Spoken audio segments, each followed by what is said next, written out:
Welcome to Northern Whispers. Let's try jump into a deep sleep. Tonight, we're traveling to a quiet place where the world slows down, and every sound, every breath is meant to help you relax. So find your comfortable spot, let your shoulders drop, take a slow, deep breath, and feel relaxed.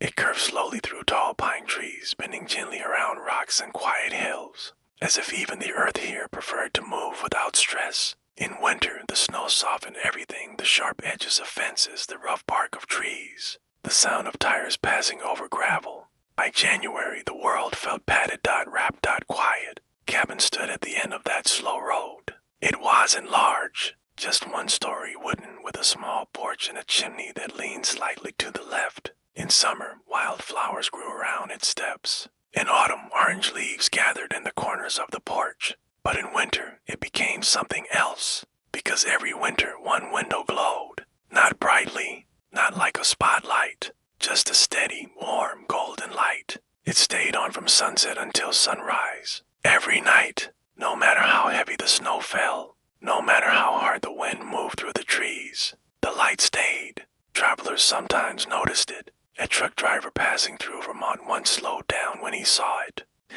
He had been driving for 6 hours through dark highways, stopping only for coffee and silence. When he saw that single glowing square, something loosened. He didn't stop. He didn't need to. Just seeing it was enough. Cabin belonged to a woman named Eleanor. She was not old, but she had the kind of calm that felt older than years. Her hair was streaked with silver, though she never seemed surprised by it. She wore soft wool sweaters and thick socks, even indoors. And every evening, just before the sun slipped behind the trees, she walked to the same window and turned on the same lamp. It was a simple lamp, cream-colored shade, wooden base. She never forgot, even on nights when snow piled against the door, even on nights when the power flickered, had a small backup lantern ready just in case. The light mattered, but not for the reason most people assumed. Eleanor did not leave the light on because she was afraid of the dark. She left it on because once, many winters ago, she had been the one searching for light.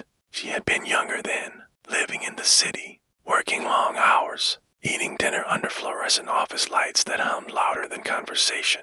Her apartment window faced another building's brick wall. There were no trees, no snow settling quietly, only sirens and elevators and the constant hum of something unfinished. One night, after a particularly long day, she had boarded a late bus without thinking much about where it was going. She just needed movement, space, air.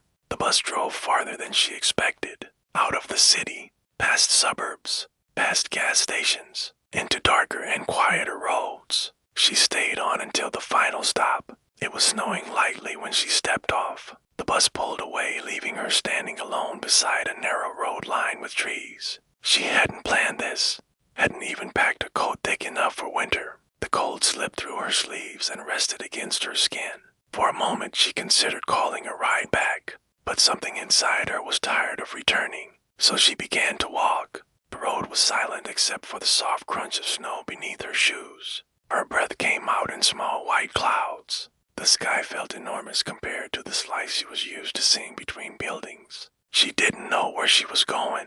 She only knew she needed quiet. For what felt like miles, though it was probably less, she saw something ahead, a light. Just one golden steady. It shone from a cabin window tucked between trees. Hadn't realized how much she needed to see it until her shoulders relaxed without asking permission. She didn't approach. She didn't knock. She simply stood there for a moment, watching it from the road. The light didn't question her, didn't demand anything. It just existed. And somehow that was enough. For a while, she turned back toward the main road, eventually finding a small inn where she stayed the night. The next morning, she returned to the city. But something had shifted. Months later, after careful thought and quiet courage, she left the city behind. She searched for that same forest road, found land not far from where she had once stood, and built the cabin. She never discovered whose light she had seen that night. Maybe it belonged to someone who had long since moved away. Maybe it had been a coincidence, but she never forgot how it felt. And so, every winter, she left her lamp on, not as a beacon, not as a signal, just as a possibility. Years passed gently. The cabin aged with grace. The wood darkened slightly. Porch creaked in familiar places. Snow gathered along the roof each December like a soft blanket, and still the window glowed. One February evening, during a heavy snowfall, a young man named Caleb found himself driving down that same forest road. He hadn't meant to turn onto it.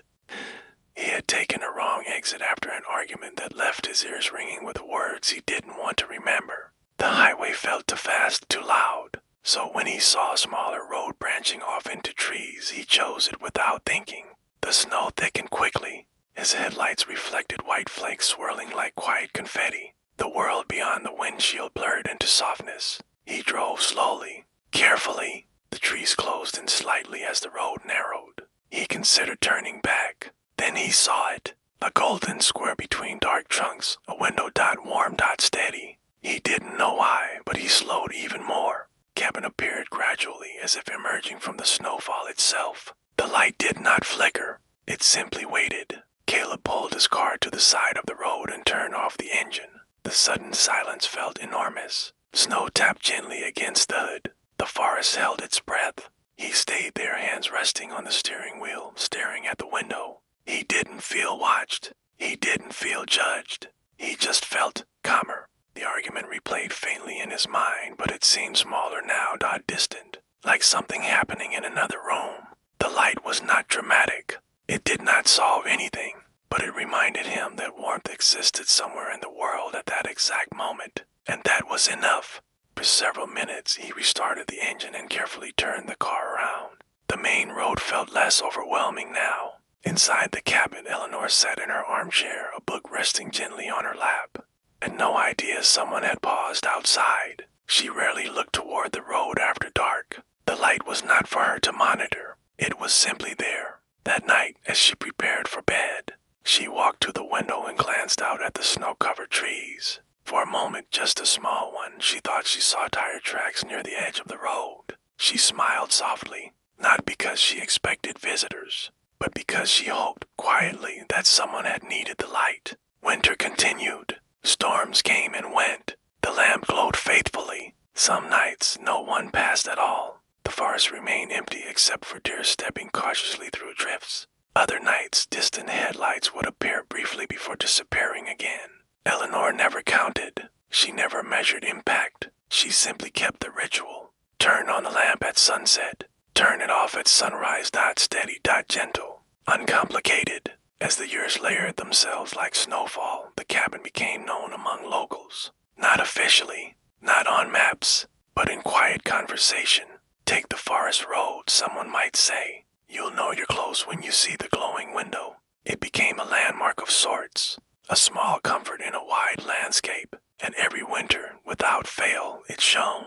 Because sometimes the world does not need grand gestures. Sometimes it needs one steady light. A reminder that even in deep snow, even in silence, even on roads taken by mistake, there is warmth somewhere waiting. And maybe tonight, as you settle into stillness, as your breathing slows, as the day gently releases its hold on you, you can imagine that cabin, tucked between tall pine trees, snow falling softly around it, one window glowing, not bright, not loud, just steady, just warm, just enough. And you don't have to knock. You don't have to explain. You can simply stand there for a moment. Let your shoulders drop. Let the quiet settle. And know the light is on. And it will stay on. All winter. Now, the train station was almost empty when Noah arrived. A smaller station in upstate New York. Wooden benches, a ticket window, and a clock ticking loudly, reminding you time was still moving. Outside, snow drifted down in slow, patient flakes. Inside, the air smelled faintly of coffee and cold air melting from heavy coats. Noah stood near the platform edge, hands in pockets. He hadn't planned this trip, hadn't packed much. Just a small duffel bag with a sweater, a notebook, and a toothbrush. He didn't even have a clear destination in mind. He just bought the last ticket on the late-night line. Final stop, the woman at the counter had said gently. He nodded. Final sounded good. The train arrived without drama. Headlights cut softly through falling snow, its metal body hummed. Doors opened with a quiet hiss. Only 3 people stepped off. Noah stepped on. The inside was warm, comfortably so. The lights were dimmed slightly as if the train understood it was nighttime. He chose a seat by the window near the back. The fabric was soft, worn but clean. The doors closed. The train began to move. Click, clack, click, clack. The rhythm started almost immediately. Noah leaned his head back and watched as the station slowly disappeared behind them. He hadn't told anyone he was leaving tonight. He hadn't needed to. The last few months had been heavy. Work deadlines stacking like snowdrifts. Conversations that felt unfinished. Expectations he wasn't sure he could keep meeting.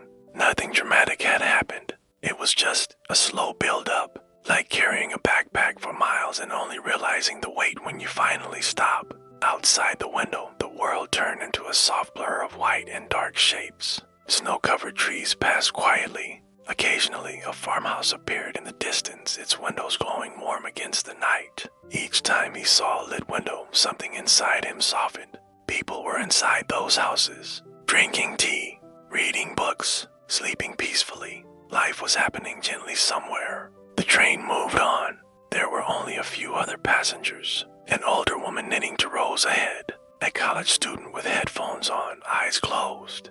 A conductor walking slowly through the aisle, checking tickets. No one spoke loudly. No one rushed.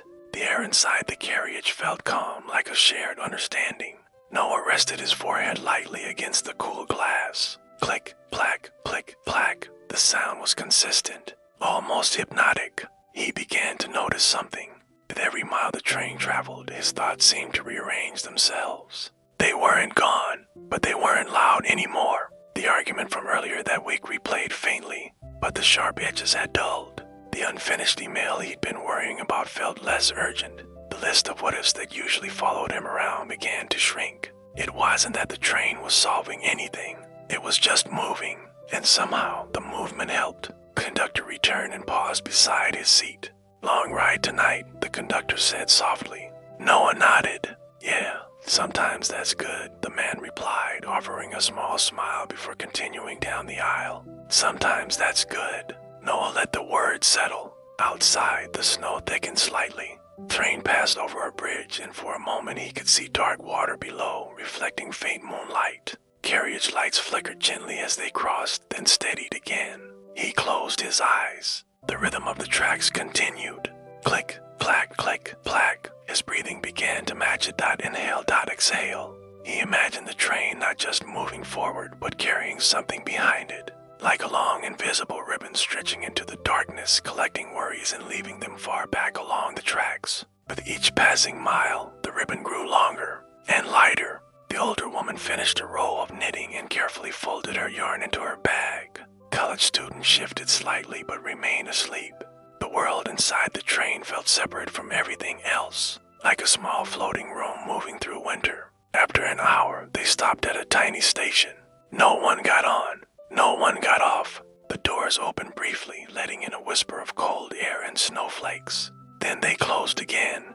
The train continued. Noah watched as small towns drifted by, each one with a handful of streetlights, a gas station sign glowing softly, a diner still open with 2 cars parked outside. He wondered about the people inside those places. Someone wiping down a counter, someone pouring coffee, someone walking home beneath a porch light. Life continued quietly everywhere, and for the first time in a long while, he didn't feel behind. He didn't feel like he was racing against something. He was just on the train, moving gently through the night. At some point, he opened his notebook. He hadn't written in months. He stared at the blank page while the train hummed beneath him. Then he wrote one sentence. "I don't have to carry everything at once." He looked at it for a moment, then closed the notebook. That was enough. Another hour passed. The snow outside became lighter. The sky deepened into a darker shade of blue-black. Stars peeked between slow-moving clouds. Eventually, the conductor's voice came softly over the speaker. "Final stop ahead." Noah felt no urgency, no rush, just a quiet curiosity. The train slowed gradually. The rhythm of the track softened. Click, clack, click, clack, until finally it stopped. The doors opened. Cold winter air greeted him, crisp and clean. Platform here was even smaller than the first. Just a single lamppost casting a warm circle of light onto untouched snow. No buildings nearby, just trees and a narrow road leading somewhere unseen. He stepped down onto the platform. The snow beneath his boots made a soft crunch. The train doors closed behind him, and after a brief pause, the train began moving again, slowly disappearing into the distance. Its red tail lights faded. The sound of wheels on tracks grew softer, then quiet. Noah stood there alone, but not lonely. The air felt still, gentle. The sky stretched wide above him. He took a deep breath in. It felt easier, lighter. He hadn't solved his problems. He hadn't made grand decisions. He had simply allowed himself a ride, a pause, a movement without pressure. He walked toward the narrow road, not entirely sure where it led. Maybe there was a small inn nearby. Maybe just another quiet town. It didn't matter. The snow continued falling softly, and somewhere behind him, miles away now, the train carried on, moving steadily through the winter night, carrying other tired hearts, other heavy thoughts. Maybe some journeys aren't about arriving somewhere new. Maybe they're about releasing something old. The rhythm of the tracks still echoed faintly in his memory. Click, clack, like a reminder. You are allowed to rest. You are allowed to move slowly. You are allowed to let the night carry things for you. Noah pulled his coat tighter around himself and began walking down the quiet road. The world felt wide, but not overwhelming. Just open, just calm, just gentle. And behind him, far down the dark railway line, a train continued its soft journey through snow-covered towns, carrying away worry, 1 mile at a time. Now, at 3:07 every morning, the alarm clock made the softest sound. Not a sharp beep, not a loud ring, just a gentle chime. Martha always woke up before it finished. She would lie still, listening to the quiet of her small Midwestern town, just the low hum of winter wind. Then she would sit up, slip her feet into warm slippers, and begin the same slow ritual she had followed for nearly 15 years. The bakery opened at 6, but the peace began much earlier. Outside, the streets of Maple Creek were still wrapped in darkness. Streetlights glowed softly onto empty sidewalks dusted with snow. The sky was deep blue. Inside the bakery kitchen, the air was cool and still when Martha unlocked the door. She never turned on all the lights at once. Just the small lamp first, then the oven lights. The space came alive gradually, like the sunrise itself. She tied her apron slowly, smoothing it down the front, and placed both hands flat against the cool metal counter. There was something comforting about being the first person awake in a building, like being trusted with its silence. She began with flour, always flour. She scooped it into a large ceramic bowl, watching it fall like pale snow. The soft sound was a whisper, then salt, then yeast. More mortar poured in slowly, releasing a faint, earthy scent. Her hands moved confidently, calmly. She didn't rush. First knead of dough was always the best. Press forward, fold back, turn. Press again. The rhythm felt steady, almost like breathing. Outside, somewhere in town, a truck engine started faintly. But inside the bakery, it was just her. Martha hadn't always lived in Maple Creek. I'd once worked in a large catering company in Chicago, long shifts, loud kitchens, constant noise. It paid well, but she rarely tasted what she made, rarely paused long enough to enjoy the scent of bread. One winter, after working 14 days in a row, she found herself standing alone in the supply room, feeling strangely hollow. She wasn't unhappy. She was just tired. Not the kind of tired that sleep fixes, kind that builds quietly over time. A month later, she found the listing for the small bakery in Maple Creek. It was old-fashioned, slightly worn. The previous owner was retiring. The town population barely reached 6,000. She visited once. It snowed the entire time she was there, and somehow in that stillness, she felt her shoulders lower. She bought it 2 months later. Now, years after that decision, she stood in her quiet kitchen at 3:45 a.m., shaping loaves with steady hands. The ovens hummed gently as they warmed. There is a specific sound bread makes when it begins to bake, a soft expanding sigh. Martha loved that sound. By 4:30, the first batch was inside. The scent spread slowly through the bakery, warm, yeasty, comforting. It curled into corners and drifted toward the front door. If someone happened to walk by early enough, they could smell it from the sidewalk. And sometimes someone did. Across the street lived a man named Harold. He had lost his wife 3 winters ago. Since then, he often woke before dawn, unable to return to sleep. Instead of lying in bed, he would take slow walks through town. He never meant to time it exactly, but almost every morning he passed by the bakery just as the first loaves were baking. He would pause near the window, the glass often fogged slightly from the warmth inside. He never knocked, he never interrupted, just stood there for a moment breathing in the scent, and somehow that was enough. Inside, Martha sometimes noticed a faint shadow through the frosted glass. She never waved. She simply smiled to herself and continued kneading. The dough rose slowly in large bowls covered with clean white cloths. Outside, the sky began shifting from deep blue to softer gray. At 5:15, she began rolling out cinnamon dough. The rolling pin moved back and forth with a soft wooden sound. Sugar sprinkled like tiny crystals. Cinnamon dusted the air, warm and sweet. Butter spread in smooth strokes. She rolled the dough carefully, sliced it into perfect spirals, and placed each one gently into a pan. The oven door opened with a quiet metallic creak. Heat washed over her hands briefly. The scent deepened. By the time the first hint of sunrise touched the sky, the bakery felt alive. Not loud, not busy, just quietly ready. At 5:55, she unlocked the front door. The small bell above it gave a delicate ring as she tested it. Then she turned the sign to open. Harold was usually the first customer. He entered slowly, removing his gloves, nodding politely. "Morning, Martha. Morning, Harold." He always ordered the same thing. One plain loaf, one cinnamon roll, one black coffee. They rarely spoke much beyond that. The comfort wasn't in conversation. It was in routine. The warmth of the mug between his hands. The soft texture of bread torn gently apart. The quiet hum of the bakery before the rest of town stirred awake.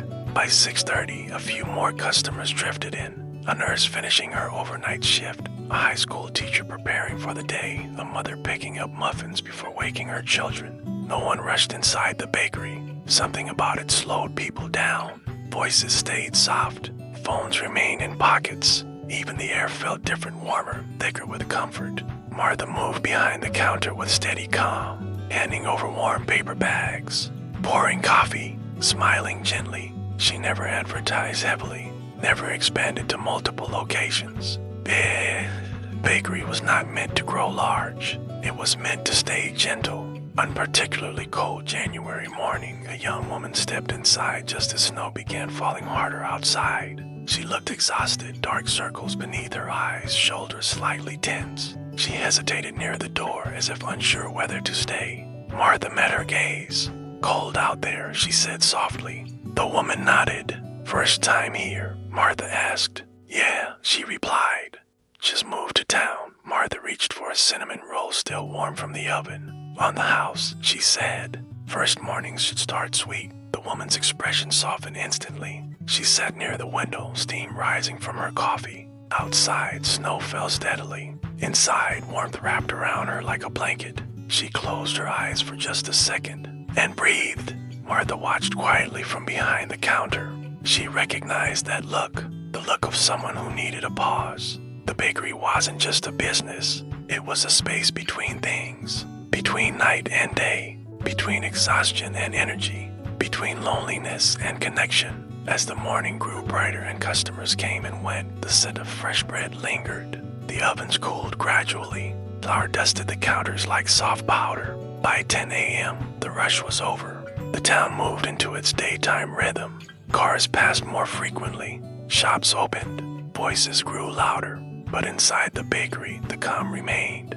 Martha wiped down the counter slowly, washed her hands, removed her apron. Before turning off the lights, she always paused near the window. Snow continued falling gently. Harold walked back across the street, loaf tucked under his arm.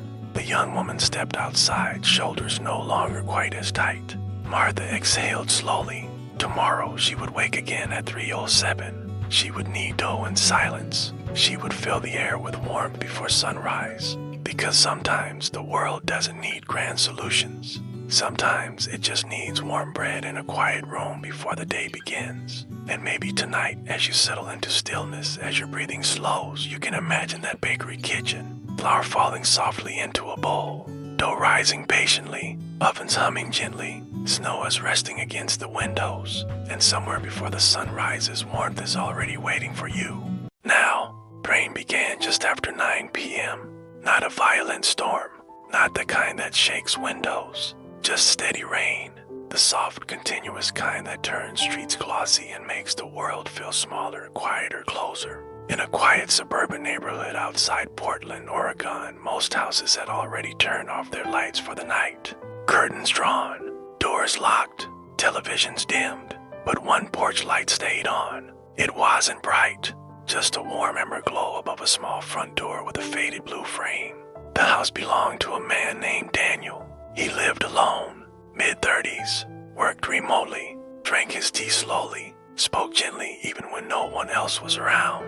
Every evening, without fail, he turned on the porch light before sitting down for the night. Even when he wasn't expecting anyone, even when no deliveries were coming, the light wasn't for guests. It was for something else. Years ago, on a night very much like this one, Daniel had been walking home in the rain. Had just left a hospital room where he'd said goodbye to someone important, kind of goodbye that echoes long after the door closes. He didn't want to call a ride. He didn't want music. He just walked. Rain soaked through his jacket slowly. Street lights blurred in his vision. Cars passed occasionally, their headlights reflecting in puddles like streaks of silver. The city felt indifferent, busy, unaware. He walked through unfamiliar neighborhoods, not really tracking where he was going. And then, somewhere along a quiet street line with modest homes, he noticed it. A single porch light, warm, steady, inviting. It glowed softly against the dark, rain-washed night. There was nothing extraordinary about the house, no decorations, no grand architecture, just a small light above a door, but something about it made him slow down. The light didn't ask questions, didn't rush him, didn't try to fix anything. It just existed. In that moment, it felt like permission to pause. He stood across the street for nearly a minute, rain tapping steadily against his hood, just looking at it. The house felt safe, even though it wasn't his, even though he never knocked. That light stayed with him long after the rain stopped. Years later, when he moved into his own home, he remembered it. On his very first night there, before unpacking most of his boxes, he stepped outside and flipped the porch switch on. He never turned it off again. Back to tonight. The rain fell steadily, tracing soft lines down the windows of his living room.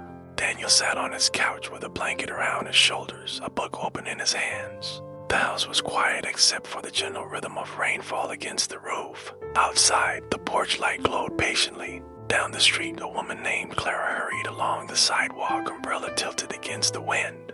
Had stayed late at work, too late. The bus had dropped her off farther than usual because of road construction. She didn't like walking alone at night, especially in weather like this. Rain made everything feel more isolated. Footsteps echoed more sharply. Shadows stretched longer. She tightened her grip on the umbrella handle and walked faster.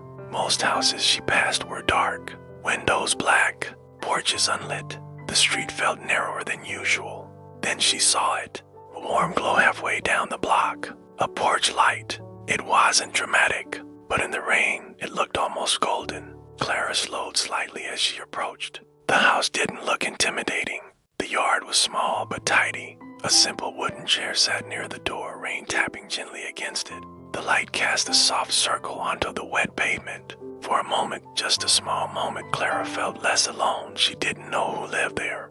Didn't need to. The light made the sidewalk feel safer, the rain less cold. Her breathing steadied without her realizing. She walked past the house, but her shoulders were no longer as tight. Inside, Daniel turned a page in his book. He had no idea someone had just passed.